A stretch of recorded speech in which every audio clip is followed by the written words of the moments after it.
ಬೋರ್ಗಾಂವದಲ್ಲಿ 18,98,00,000 ರೂಪಾಯಿಗಳ ನೀರು ಸರಬರಾಜು ಯೋಜನೆಗೆ ಸಂಸದೆ ಪ್ರಿಯಾಂಕಾ ಜಾರಕಿಹೊಳಿ ಅವರ ಹಸ್ತದಿಂದ ಗುದ್ದಲಿ ಪೂಜೆ. ಹೌದು, ಮುಖ್ಯಮಂತ್ರಿ ಸಿದ್ದರಾಮಯ್ಯ ಹಾಗೂ ಜಿಲ್ಲಾ ಉಸ್ತುವಾರಿ ಸಚಿವ ಸತೀಶ್ ಜಾರಕಿಹೊಳಿ ಅವರ ವಿಶೇಷ ಪ್ರಯತ್ನದಿಂದ ಅಮೃತ 2 ಯೋಜನೆ ಅಡಿ 18,98,00,000 ರೂಪಾಯಿಗಳ ನೀರು ಸರಬರಾಜು ಯೋಜನೆಗೆ ಮಂಜೂರು ನೀಡಲಾಗಿತ್ತು.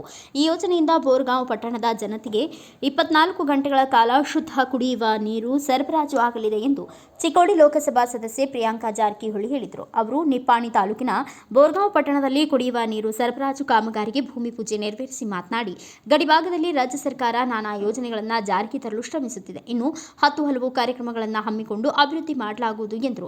ಪಂಚಾಯಿತಿ ವತಿಯಿಂದ ಇವತ್ತು ಪೂಜಾ ಕಾರ್ಯಕ್ರಮವನ್ನು ಹಮ್ಮಿಕೊಂಡಿದ್ದಾರೆ. ಈಗಾಗಲೇ ಕೂಡ ಟೆಂಡರ್ ಅನ್ನು ಕರೆದಿದ್ದಾರೆ.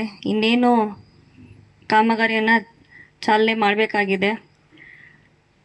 ತಂದೆಯವರು ಕೂಡ ಸಾಕಷ್ಟು ಈ ಭಾಗಕ್ಕೆ, ಚಿಕ್ಕೋಡಿ ಭಾಗಕ್ಕೆ ತಮ್ಮ ವಿಶೇಷ ಪ್ರಯತ್ನದಿಂದ ಹಲವಾರು ಸ್ಕೀಮ್ಸ್ಗಳಾಯಿತು, ತಮ್ಮ ಡಿಪಾರ್ಟ್ಮೆಂಟಿಂದಾಯಿತು, ನಮ್ಮ ರಾಜ್ಯ ಸರ್ಕಾರ ವತಿಯಿಂದಾಯಿತು, ಅದನ್ನು ಆದಷ್ಟು ಎಷ್ಟು ಸಾಧ್ಯವಾದಷ್ಟು ತರಲಿಕ್ಕೆ ಅವರು ಪ್ರಯತ್ನ ಮಾಡ್ತಾ ಇದ್ದಾರೆ.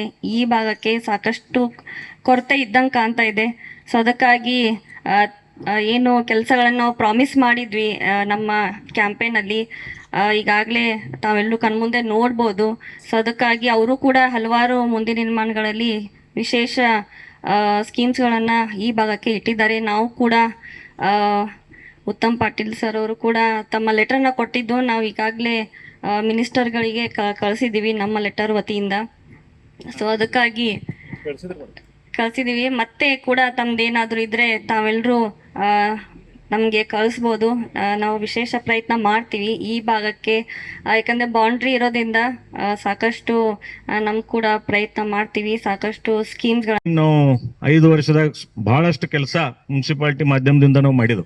तुम्हाला अनेकांना सगळ्यांना माहित आहे की मागच्या 5 वर्षामध्ये आम्ही अनेक विकास कामं या पट्टण पंचायतीच्या माध्यमातून, ज्या वेळेला सिद्धरामय्या साहेब मुख्यमंत्री होते आणि आपल्या जिल्ह्याचे उस्तुवारी तत्कालीन मंत्री सतीश अण्णा होते, यांच्या आशीर्वादाने अनेक कामं आम्ही या बोरगावमध्ये घेऊन आलेलो आहोत.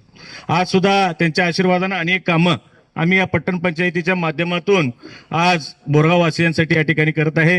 मला सांगायला अत्यंत अभिमान वाटतो मॅडम, ನಮಗೆ ಹೇಳಲಿಕ್ಕೆ ಅಭಿಮಾನ ಅನಿಸ್ತಿದೆ. ಈ ಸುಧಾ ಈ ಮುನ್ಸಿಪಾಲಿಟಿ ಇದ್ರಾಗ ನಮ್ಮ 17 पैकी 16 सदस्य नम्मावर, 17 पैकी 16 सदस्य हे आपले राष्ट्रवादी आणि काँग्रेस पक्षाचे असल्यामुळे, त्यामुळे अनेक कामं आज राज्यामध्ये होत असताना सुद्धा सतीश अण्णांनी कधी बोरगाववर आमच्यावर कधी अन्याय कुठल्याही प्रकारचा केला नाही. आज म्युन्सिपाल्टीचं बिल्डिंग सुद्धा आज या ठिकाणी मंजूर झालेलं आहे. सुमारे 5 कोटी रुपये त्या म्युन्सिपाल्टी बिल्डिंगला मंजूर झालेले आहेत. खऱ्या अर्थानं याचं श्रेय सगळं सतीश अण्णांना जातो.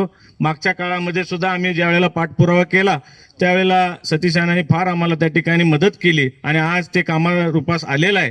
काय ह्या वर्षी अथवा पुढच्या वर्षाअखेर ती इमारत त्या ठिकाणी पूर्ण होईल. त्याचं टेंडर सुद्धा आम्ही या ठिकाणी बोलवण्यात आलेलं आहे.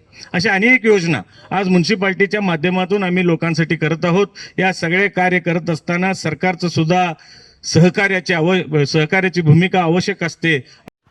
Thanks for watching. Read, discuss and debate with editor Dr. Yan Prashant Rao. Wanted reporters in print, digital and visual media for Bharat Vaibhav Daily Newspaper, BV News 5 Channel and BV Fast Web News from all the talukas of Karnataka, Goa and Maharashtra. If interested, send your resume to 9019229369.